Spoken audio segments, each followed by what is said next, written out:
Welcome to ATP. Today, I'm going to share with you 5 main reasons why I moved out of Thailand after living there 5 years. Thailand, the land of smiles, is a beautiful and resourceful nation and a nice place to vacation, have fun, and move on. But when you commit to living in a place for several years, you eventually see the reality of that location, and it might not be what you thought it was going to be. And this is what happened to me and why I sold everything and moved out after 5 years. Specifically, there were 5 reasons for leaving Thailand, which I'll call red flags. And I want to preface this video by saying not all Thais are the same, and it is not my intention to lump all Thais and Thai policies into one bucket. This is merely my story, and if it helps one person, then it was worth making this video.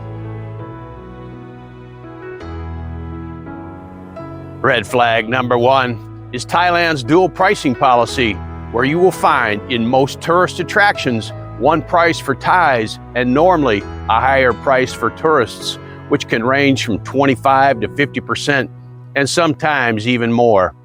At first, I didn't mind this because I enjoyed seeing new things, but as time went on, it began to wear on me and I felt discriminated against, and so slowly I stopped going to venues that had this policy. Here's an example of one park charging foreigners 10 times as much as Thais. 10 times. Thais justify this policy as a means to allow their citizens entrance to attractions so they can learn about their culture. And their view about expats is, if you are living in Thailand, then you must have money and you can afford this. The fact is, dual pricing is there to stay. This policy slowly made its way into the medical and healthcare industry, and in September 2019, public hospitals launched new rules with a 4-tier pricing system based on legal status within Thailand. In a closely followed court case, the administrative court ruled that multi-tiered dual pricing in Thai hospitals is not discriminatory, as they benefit Thailand. The lowest prices were charged for citizens of Thailand, and prices might be the same or slightly higher for those who come from other Asian or neighboring countries. However, fees start to climb significantly at the 3rd tier for people on non-immigrant visas like working foreigners and expats, and costs often skyrocket for the 4th tier, which includes international tourists and those who are retired in Thailand, retirees. For example, a spinal MRI costs a Thai person 18,700 baht, while a tourist will pay nearly 10,000 baht more at 28,050, a mere 35% difference because I'm not Thai. And if you need a lawyer for real estate or divorce proceedings, you will once again encounter this lofty price policy.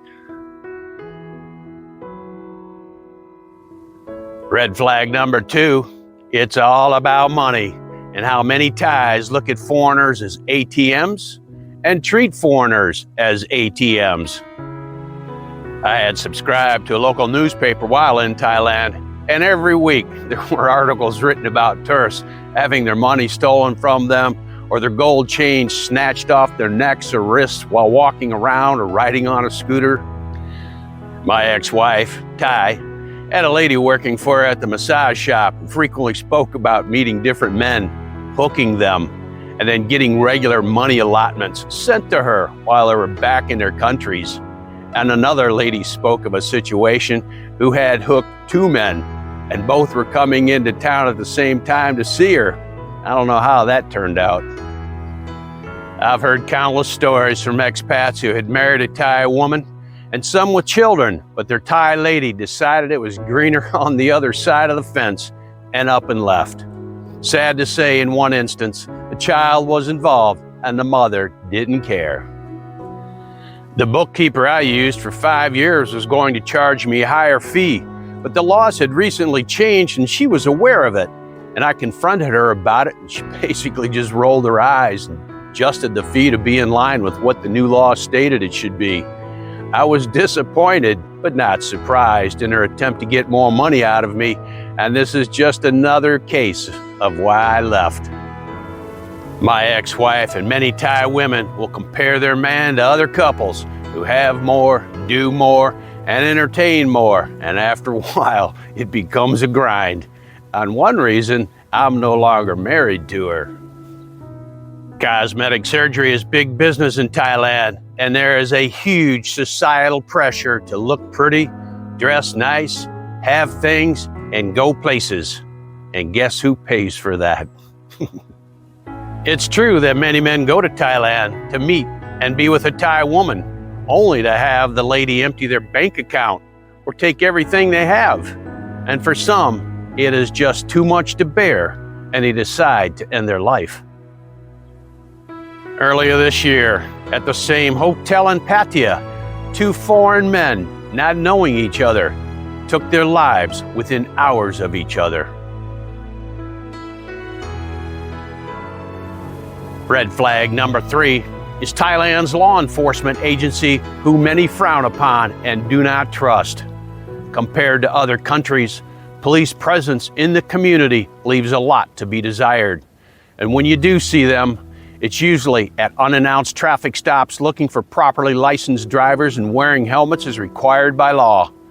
I was getting stopped at least 4 to 6 times a month my first year in Thailand, and the Thai law enforcement has a desire to find foreigners money.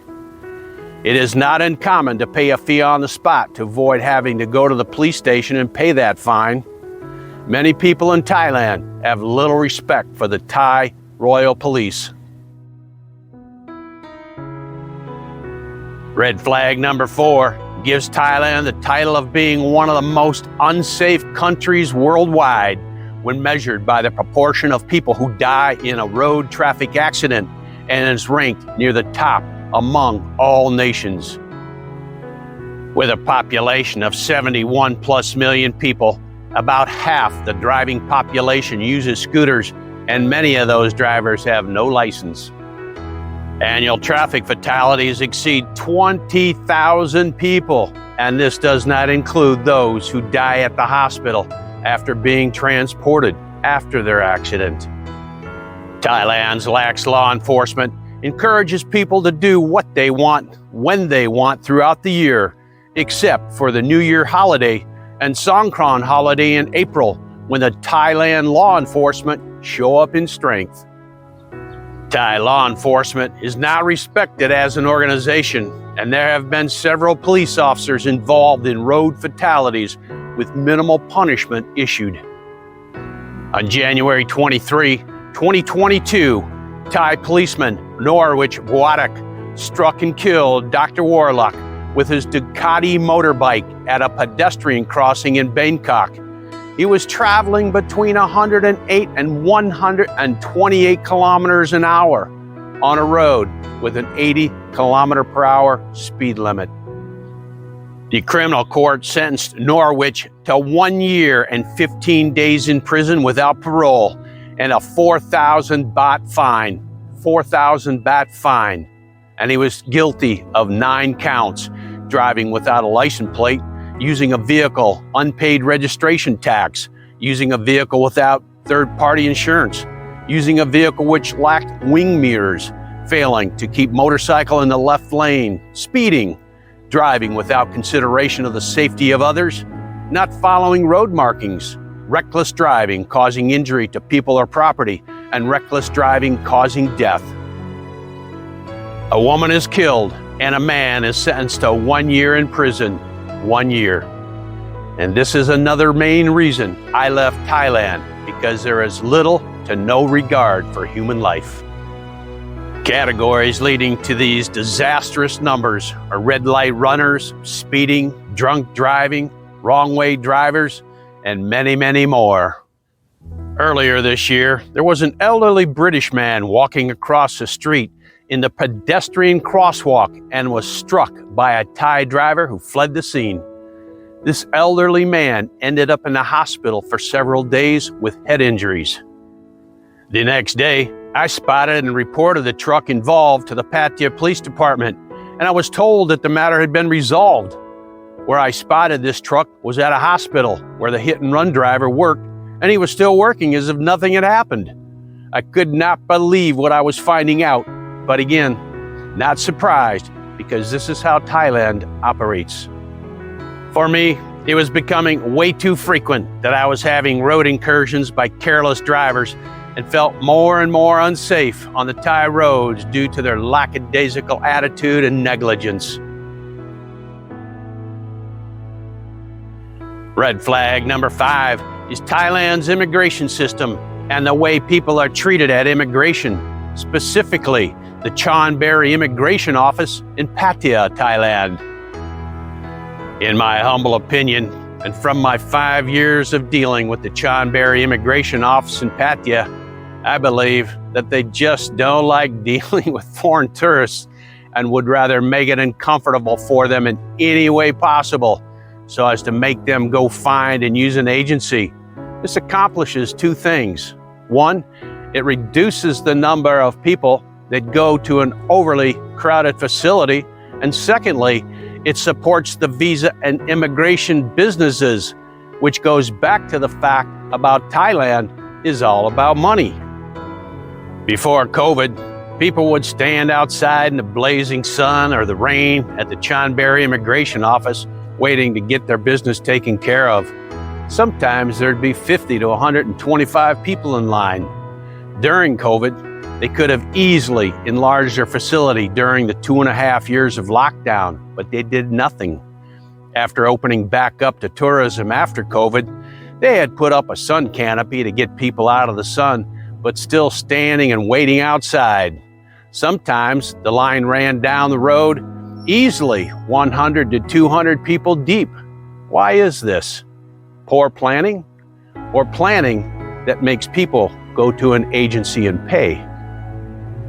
I had the unpleasant experience several times of dealing with an immigration officer who talked down to me, was condescending to my Thai wife, and treated us like second-class citizens. Now, why is that? I believe to make it uncomfortable and to make us decide to use an agency. The desk at the immigration office front door that provides information to customers rushes through their instructions, leaving many wondering what was just said and what they were told to do. The printed instructions they give you are sometimes typed in Thai and outdated, and often printed on paper used previously, and the print is hardly readable, and information on their web pages at times is outdated and useless. Very unprofessional. Again, make it hard for the customer. I really disliked going to that immigration office because of the way I and others were treated and the physical conditions you had to deal with. The Chonburi Immigration Office and its staff has a long way to go to even come close to the level of professionalism that immigration agencies of other countries provide. If you have found value in this video, a big thumb up is appreciated. Again, I want to reiterate by saying not all Thais are the same, and it is not my intention to lump all Thais and Thai policies into one bucket. This is merely my story, and if it helps one person, then it was worth making this video. If you are planning to retire in Thailand, stay safe and watch your back.